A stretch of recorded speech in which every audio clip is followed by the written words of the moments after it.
Hello, and welcome to the last episode of Season 3 of the Mo Money Podcast. This is episode 80, and I am your host, Jessica Moorhouse. Thank you so much for joining me for this very special solo episode to wrap up the season, to wrap up the year. This is going to be my last episode for 2016, and so I thought it was only fitting that I do a solo episode that was kind of a little bit of a reflection, a review on 2016, because a lot of stuff has happened this year. And I actually, before this episode, I had to write them all down because I knew I wouldn't remember them off the top of my head.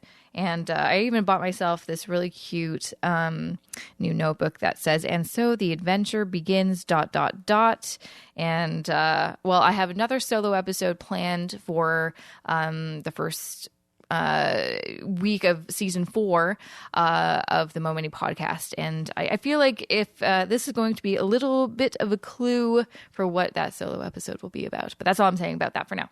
Okay, so I am looking at my ridiculous list. It's not in order. It's just a bunch of scribbles of that. And I entitled it "Good Things That Have Happened to Me in 2016. I think I did a lot this year, and I really didn't spend much or any time really reflecting on the stuff that I've done and accomplished. And like, I always think it's very important to obviously have goals. I set, myself some life goals, some personal goals, and financial goals every year. And I always write about them, kind of the first week of January on my blog. But I think it's just as important to frequently, not just like once a year, so I need to work on that, is to look at how you're doing and really just write down what you've done. Sometimes it's like you've done lots of stuff that's not on your list, but that's okay because life, evolves, it changes. Some of those things are irrelevant, or sometimes there's just better things that have happened, or you come up with new goals mid-year. So that's totally fine. So anyways, I just kind of want to, just chat about what I have been up to this year. And let's start with, I guess, the big thing that happened that I spent a huge chunk of my time over kind of the Christmas holidays in 2015, a year ago. Was rebranding my whole brand, I guess. I was Mo Money Mo Houses for like 4 years, and it was a ridiculous name, and I was sick of it because I was getting older and no one knew what the reference was. And I'm like, I'm going to change it. I'm just going to be me, Jessica Moorhouse. I'm going to take that risk of just being, a personal brand without like a blog name.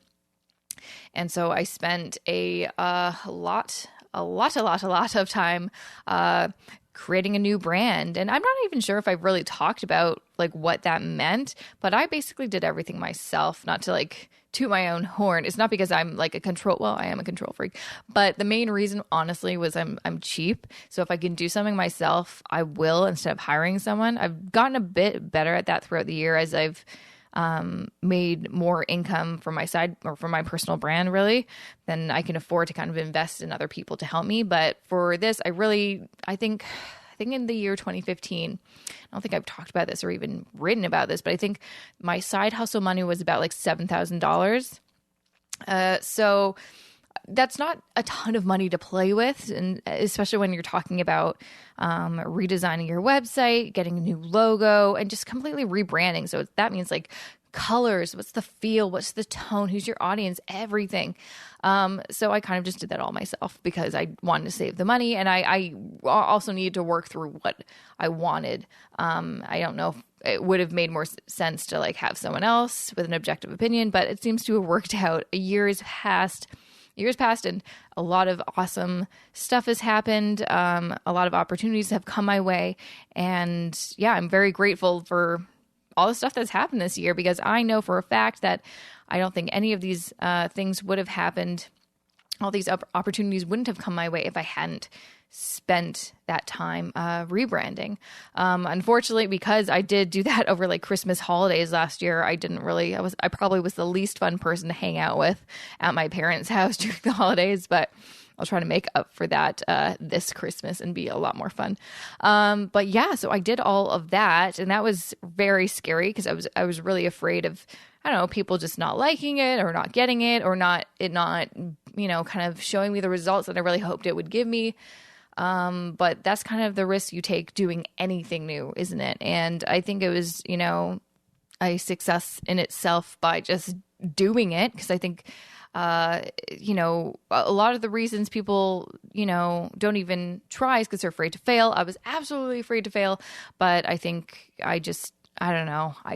I just tried. I'm like, you know what? Instead of humming and hawing over this for a long time, like I usually do when I have big ideas, I'm actually going to take action and do it. Because what's the worst that can happen? The worst that can happen is no one cares. And then what? I have a full-time job. I can just like focus on that. Luckily that, it did go off well. People really responded to what I was kind of putting out there. I started doing different things with the podcast, with the listener series, which I'm so glad I did, because it's honestly been like the most cool thing I've done all year, just talking to you listeners, who have these amazing stories, amazing tips, and just advice on how to manage your money, how to tackle your debt, and all these great things. So I really, that's been like a really proud thing I've done. I'm very proud of myself for doing that. No, I'm not proud of myself. I am. Whatever. I'm proud of myself, and I'm also proud of you for the listeners who have reached out to me to be on my show and have let me record our interviews together. I really appreciate that. It's been a really awesome and inspiring. Okay, so beyond the rebrand, which was a big thing I tried to do, I think another really crazy thing that I did that I'm like, oh yeah, wow, I can't believe that was this year, was I took a big risk and reached out to some of the guests for this podcast that I've been like fangirling over for years, and that includes Rob Carrick, Gail Vaz-Oxlade, and Bruce Sellery, and there's a bunch more obviously, but those were I think ones that I've been looking up to them for so long, and they're kind of celebrities, and I was just really, I'm like, oh, what if they say no? And they said yes, and we had some amazing conversations. So I think that's actually a pretty cool thing that I did in 2016. And of course, another kind of huge thing, and I'm excited to share, is I have now officially surpassed 100,000 downloads of my podcast. I think I'm closer to 150 now, actually, which is pretty cool for having a podcast for, I believe it's a year and a half now. So that's a lot of freaking downloads. And it's been a lot of work. This podcast has been super rewarding, but a lot of work. But also just probably the best thing I could have done. It's honestly, there's more people that I think know me for the podcast than my blog, even though I've had my blog for over 5 years now. So that's actually really, really cool. And it's honestly helped lead to a lot of cool stuff in the media that I've never gotten attention by the media as much as I have in this year. And like in November itself, I was able to be on TV, on the radio. I was in a magazine, online, of course, and in print news, which is pretty cool. I mean, that's kind of one of my big goals is to be known as a personal finance expert, and to be kind of, given that title for people to really respect you and believe that you are this expert. You do have to, obviously do a lot of stuff and create a lot of good content and help people and all that kind of stuff, which I've done as well. But it's also like getting that media attention. And once kind of the media, it says that you're a personal finance expert, it's like, okay, well, they've said that, so it's, kind of true. So that's, it's been a pretty cool thing. I'm totally that nerd that whenever I'm in the paper or anything like that, I like cut it out of I buy the newspaper and then I cut it and then I put it on my fridge, because it's kind of a crazy thing from this girl who went to film school because she was too afraid to ever be in front of the camera. And now I don't know what happened, but it's kind of a crazy ride. I guess another huge thing for me too was, another crazy thing is just doing public speaking a bit more. This is something that I haven't really done for a number of years, like 10 years probably, or something like that. But I kind of realized in order to, just reach other people and really kind of spread the awareness of personal finance, to promote financial literacy, I have to get out there and talk to people. And so one of those ways is doing public speaking. So I've been able to do that, first at the event that I threw in September, the Millennial Money Meetup, which was also a big accomplishment, but that's a whole other kettle of fish. And then I spoke at FinCon. They have an Ignite night where you do a 5-minute speech about whatever you want. And I did that, and it was a really packed room, and that was quite intimidating, but super fun. And then I recently spoke in Toronto for a speaking engagement with the Financial Services Commission of Ontario about mortgages, and I actually had the best time. It was so fun. Actually did record it, so I'm still deciding whether I should put it on YouTube or not. I still have to just review the footage and see how good I was or not good, and then make the decision after that. But public speaking. So I also wrote down on here that it's kind of crazy, but it's like I think I got over 2 major fears of mine, fears that were so they were crippling to a point. So the first one is I got over my fear of talking to people, obviously, because I have this podcast. This podcast has actually helped me a lot. Who knew, right? But yeah, I think it's helped me a lot in getting comfortable talking to a lot of different people and just knowing how to, I don't know, not be awkward, because I can be awkward sometimes, obviously. And also I kind of got over my fear of being on camera. And I think the podcast absolutely helped with that, but also I have been doing more videos for my YouTube channel. It's just one of those things. And it's obvious, it's not like rocket science. Everyone knows this. The more you do something, the more you practice at something, the better you get. But it's easier said than done. And, you don't really know that until you actually do it. And that's, I think, the big thing that I've, kind of learned this year is take action. You don't, because, life is short. You don't know how much time you have. And I don't want to, as I get older, I don't want to regret anything. I don't want to miss out on things just because I was afraid. So, been doing a lot of things that have terrified me. Of course, one of the things that I still haven't done, which I will accomplish in 2017, is getting my full driver's license. I still have I have a license, but it's a limited one. I think I can only have one passenger in the car and everything like that. So I still have one test to do and pass, and then I'll get my full license. Yay! Not really looking forward to that, but it's one of those things that I should really get done. I'm 30, so this is a bit ridiculous. Another these are kind of boring things, but I'm proud of myself for actually finally doing. I got my Nexus card, so whenever I go to the States, I can kind of go in the short line. It's been something I've said that I was going to do, I think 4 years ago. So finally did that. Check that off the list. I also got life insurance. Woo! Preet Banerjee is so proud of me. I tweeted him, just like I said in our podcast episode, but it did take me a little while, didn't it? It took me like a year to get, maybe a bit over a year. And it was super easy to get. Once you just, again, take action and do it, bada bing, bada boom, you got life insurance, and now you're protected. So I'm glad I got that. And also, lastly, a will. Super exciting stuff, but also very adulting stuff that I'm proud that I've done. I know those are done. I don't have to worry about, do you have a will? Yes, me and my husband do have wills, and I'm very proud to say that. And speaking of my husband, we celebrated 3 years married and 3 years in Toronto. And actually, fun fact, the day we kind of officially met, our kind of first meet cute, was on New Year's. And this New Year's coming up, we'll actually be celebrating 10 years since the day that we first met and then fell in love at first sight. So that's pretty crazy. 10 years. What happened? What happened with those years? Wow, that went by really, really, really quickly. Really quickly. A little scary how fast life can just go, isn't it? I guess also another huge thing, probably one would say maybe one of the biggest things this year for me, is me and my husband bought our first place. We bought a townhouse in the city of Toronto. And I honestly, it's so funny to even think people are like, oh, so you staying here for a while? I'm like, I guess so. It's just the first year we lived here, I'm like, yeah, we'll probably move back to Vancouver pretty soon. Then the second year, like, we'll see how it goes.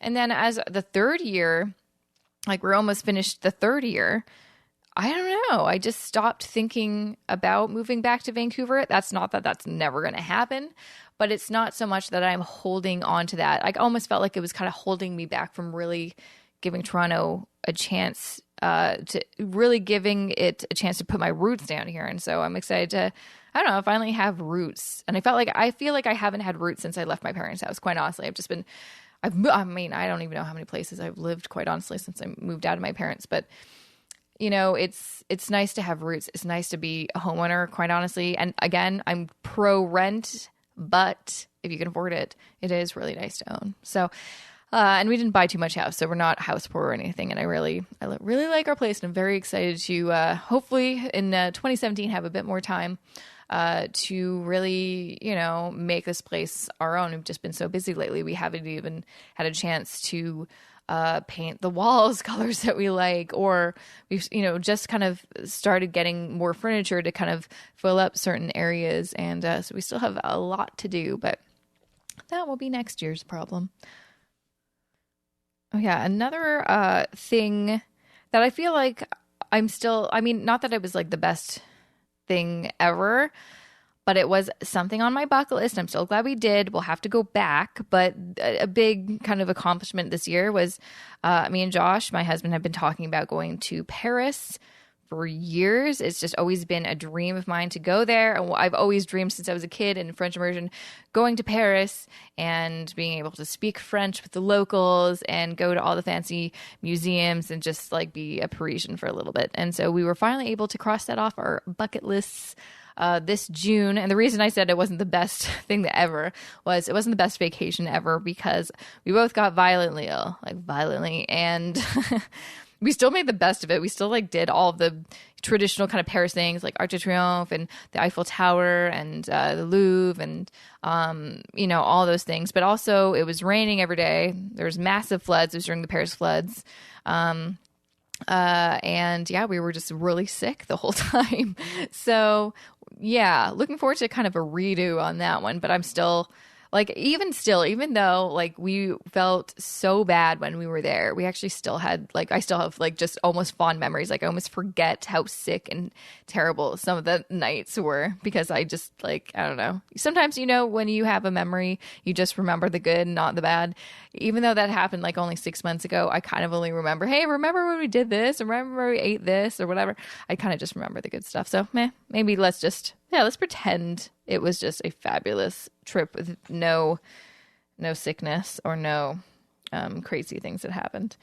Let's see what else we got on here. Well, I guess one accomplishment, and again, I will kind of, you know, you'll have a better idea of why I'm talking about this in kind of the next solo episode in season 4. But I am kind of excited to share, and I don't really do like spending reports or income reports or anything like that. But this is the first year that I've ever made the most kind of side hustle money that I ever have.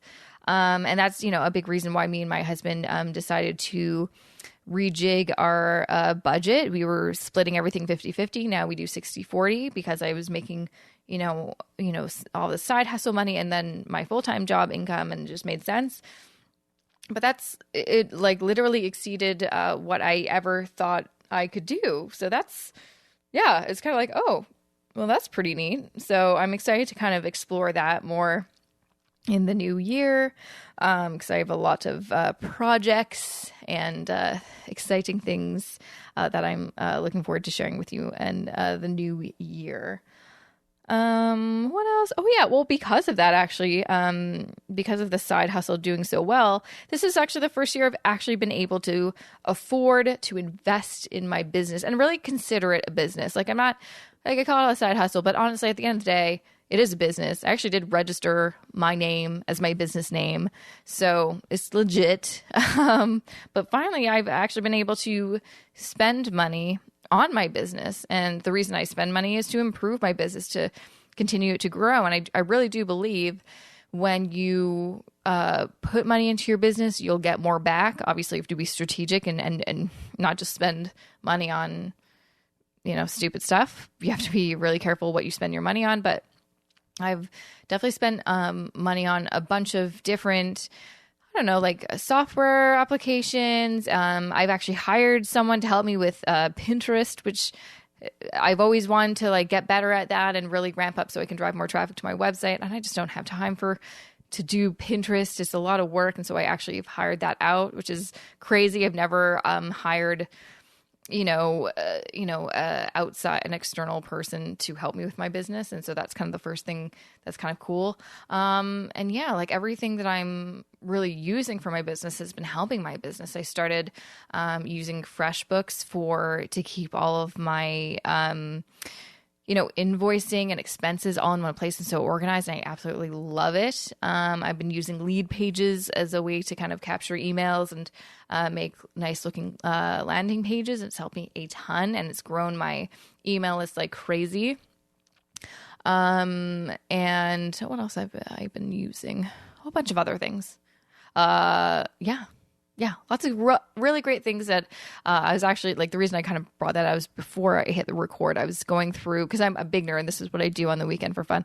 I was basically putting all of my expenses for the year into FreshBooks so I can see what the tally was and, just compile all my receipts. So when tax time comes, because it's coming, I'm going to be super ready.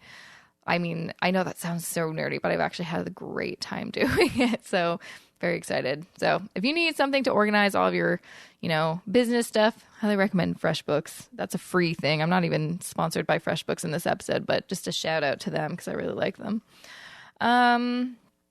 What else have I done? I feel like I've done more than on this list, or maybe not. Maybe I haven't. Oh, one thing I've actually done, looking at my list, is I started a Facebook group called the Money Life Balance Group. And I'm excited to do more with it in 2017. I did just start it, I think, in the spring. And again, if you want to join it, basically, I want to create some kind of online community on Facebook. I'm part of a bunch of different Facebook groups, and it's so amazing, the stuff that you can learn from each other, the community, the relationships you can create online just through Facebook groups is amazing. So I wanted to create my own group that was about, just kind of keeping the conversation going, always making you think about personal finance. So it's not just like something that you never think about, that we can all like share our ideas and questions and learn from each other. And, yeah, so we're close to, I think, 500 members so far, which is pretty cool. There's always room for more. So if you'd like to join, it's just facebook.com/groups/money-life-balance, and I will let you in so you can join the conversation. So yeah, I was actually kind of scared to to start my own Facebook group because, well, it's kind of the same reason I was really terrified to do my first event. I was afraid no one would show up or no one would care, and you never want no one to come to your party, right? But luckily, a lot of other people were interested in, joining and creating a community of people where it's like a safe space where you can talk about your money and your money situation without any judgment. I think that's very important, because I think the big reason people don't like talking about money is they don't want to get judged. And I wanted to create a space where that is not an issue. And in that similar vein, actually, and I think this is going to be the last thing from my list, is I'd say the most positive, good thing I've done this year is I've made some awesome, new, amazing friends this year. I've absolutely developed some friendships that I already had and grown them, and I've just gotten better friends with lots of people I've been communicating with, like online or in person. But I think this year I probably made the most new friends, which, and again, lots of them are through online. But I met a lot of awesome people when I went to FinCon this past year, and really, because I really, made that my mission, is to meet as many awesome people as possible, to really network like crazy. And I did. And it's been so rewarding. There's so many beautiful, helpful, supportive, nice people in the world. And it's been super rewarding. I'm so thankful that I've been able to, meet some of these people and really consider them my friends, and they're totally up for helping me and I'm helping them, and we're collaborating, and you just feel, I don't know, just like the world isn't as small as the city that you live in, or as big as, I don't know if that's even a saying. I'm terrible with sayings, by the way. I once told my husband, the saying like bull in a china shop? I couldn't remember what the animal was. I'm like, yeah, it was like a rhinoceros in a china shop. He laughed hysterically. He's like, you were the worst with sayings. I'm like, it's true. But anyways, what I'm trying to say is, I definitely put that on my list because I did meet some amazing people this year. And it's been probably one of the coolest thing I've done all this year. And I'm excited to continue that in 2017. And also just you guys, you listening to this show right now. I've met through my listener series so many amazing people, and it makes me feel, I don't know, just super connected. And I hope I'm doing the same for you. You feel a bit more connected by listening to me, and maybe meeting other people that are listening, other people in my Facebook group. And that's I think a big focus point that I'm going to have in 2017 is to really focus on creating and building communities centered around personal finance, a happy lifestyle, a balanced lifestyle, because that's super important to me. It's what really keeps me going and keeps me positive, especially during these dark winter months, and it's so depressing out there. So that's definitely something I want to focus on for 2017. But yeah, I guess that's kind of the end of my list. Thanks for listening to my, solo episode. I haven't done one of these in a little while, but thanks for listening to my list of all the good things that have happened in 2016. There's probably a lot more. And if I remember any, I'm going to put those in the show notes, which you can find at jessicamoorhouse.com/80. But on that note, since this is my last episode for season 3, the last episode for 2016, I want to wish all of you a very happy holiday season. I hope that you've enjoyed season 3 of the podcast. I know you're going to really love season 4. And thank you again just for listening, for supporting me, for subscribing on iTunes, for giving me a review, for, emailing me or tweeting me, for basically, reaching out and letting me know what you think. That's really, it makes me feel like, oh, people do care. People are listening. People do want to learn about this just like me. So I really do appreciate all of that from you. So thank you again. And, I'm excited to share some interesting and big news in the new year, but I'm going to keep my lips sealed until then. But, until then, I won't see you next Wednesday. The next episode for the podcast, the first episode in season 4, will be Wednesday, January 11th. So make sure to check back here Wednesday, January 11th for the first episode, season 4. And have a fabulous holiday season. Have a fabulous New Year's, and make sure, if you haven't done, hopefully this episode has inspired you to take some time. Just take an hour. It didn't even take me an hour. It took me like 30 minutes to write down all of these. Get a notebook and write down all of the good things that have happened to you, all the good things that have occurred in your life this year. Write them down. It'll make you feel really, really, really good.